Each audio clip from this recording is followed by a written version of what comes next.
कृपया कहानी को पूरी सुने। कहानी अच्छी लगे तो लाइक एंड सब्सक्राइब जरूर करें। एक तो लड़की पढ़ने में होशियार, ऊपर से खूबसूरत भी, तो किसी भी टीचर को ऐसी स्टूडेंट पसंद आएगी ही।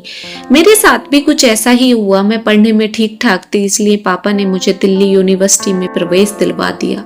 मैं गांव की पहली लड़की थी जो गांव से इतने बड़े शहर दिल्ली पढ़ने आई थी। शहर की लड़कियों के हाव भाव देखकर मैं कुछ ही दिनों में उनके रंग में रंग गई।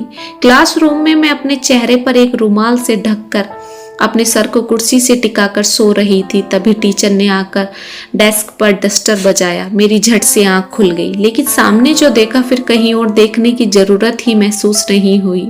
सामने एक बेहद स्मार्ट लड़का या कहो टीचर खड़ा था। मेरे दिमाग में तो टीचर एक बुढ़ा खड़ूस और चश्मे वाला आदमी होता है, लेकिन यह तो मेरे ख्वाबों के शहजादे जैसा था। क्या हीरो जैसी शख्सियत थी उसकी। मैं तो एक नजर में उसे देखकर पागल हो गई। हेलो स्टूडेंट्स, मैं हूं आपका भूगोल शिक्षक नागराज चौधरी। आज से मैं आपको भूगोल पढ़ाऊंगा। किसी भी तरह की कोई समस्या आए तो आप लोग रेस्ट रूम में आकर मुझसे पूछ सकते हैं।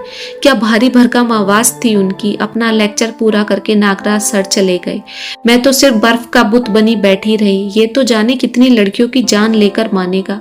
पीछे की लाइन की लड़कियों की आवाज सुनकर मैंने पीछे मुड़कर देखा। कितनी नहीं, सिर्फ मेरी। ध्यान रखना, 40 मिनट के एक लेक्चर में ही मैं नागराज सर की इतनी दीवानी हो गई कि उनके लिए अपने दोस्तों से ही लड़ गई। नागराज सर से व्यक्तिगत रूप से मिलने का सिर्फ एक ही बहाना था कि किताबों से कोई बड़ी बड़ी समस्याएं ढूंढी जाएं और उनके बारे में चर्चा करने नागराज सर के पास रेस्ट रूम में जाया जाए। मैं दिन रात भूगोल की किताबों को पढ़ती रहती और उसमें जो बड़ी बड़ी परेशानियां नजर आती उसे लेकर नागराज सर के पास रेस्ट रूम में पहुंच जाती।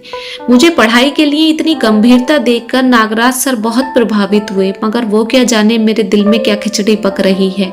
मैं दिनों दिन नागराज सर को पागलों की तरह चाहने लगी। उनकी छुई हुई किताबों और पेंसिलों को मैं दिन रात चूमती रहती। मेरे और नागराज सर में रिश्ता एक शिक्षक और छात्र से बढ़कर दोस्ती जैसा हो गया था।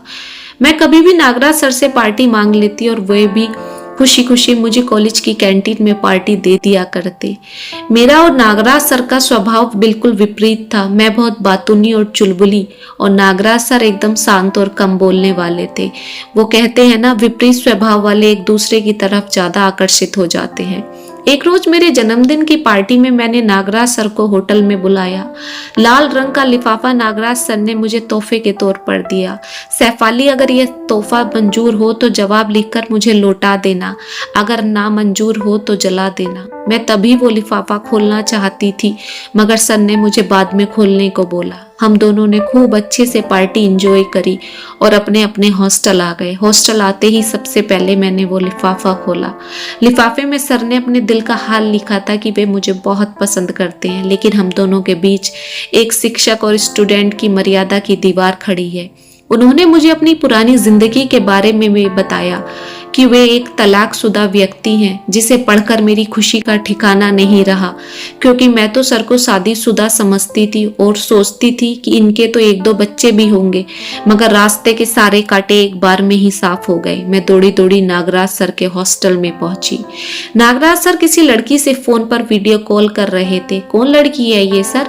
मेरी बहन है, बोलकर सर ने कॉल डिस्कनेक्ट कर दी। मैंने नागराज सर को जोर से बाहों में भर लिया। आई लव यू सर, मैं कब से आपसे ये बोलना चाहती थी मगर हिम्मत ही नहीं कर पा रही थी, बोलकर मैंने नागराज सर के सारे चेहरे को चूम लिया। मैंने मानो आग को हवा दे दी हो। नागराज सर ने अपनी मजबूत हाथों से मुझे जकड़ लिया और बिस्तर पर गिरा दिया।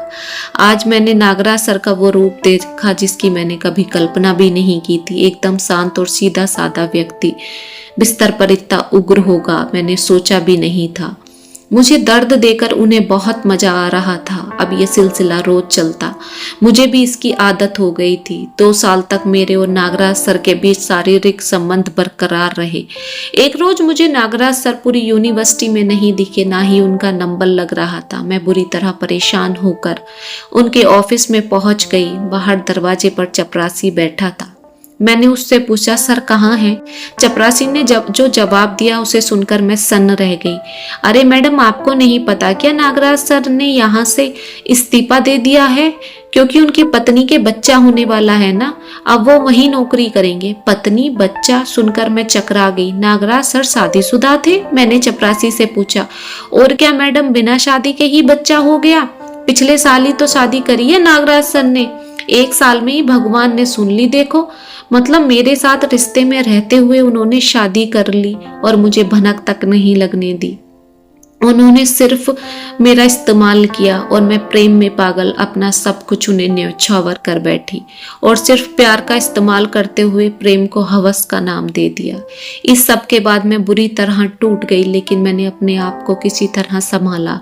ग्रेजुएशन, मास्टर डिग्री और फिर पीएचडी करने के बाद आज मैं एक सरकारी लेक्चरर हूँ। शादी और बच्चे भी हो गए, मगर वो राज जो मैं अपने दिल में दफन करके बैठी हूँ आज भी आग के गोले की तरह दहक रहा है।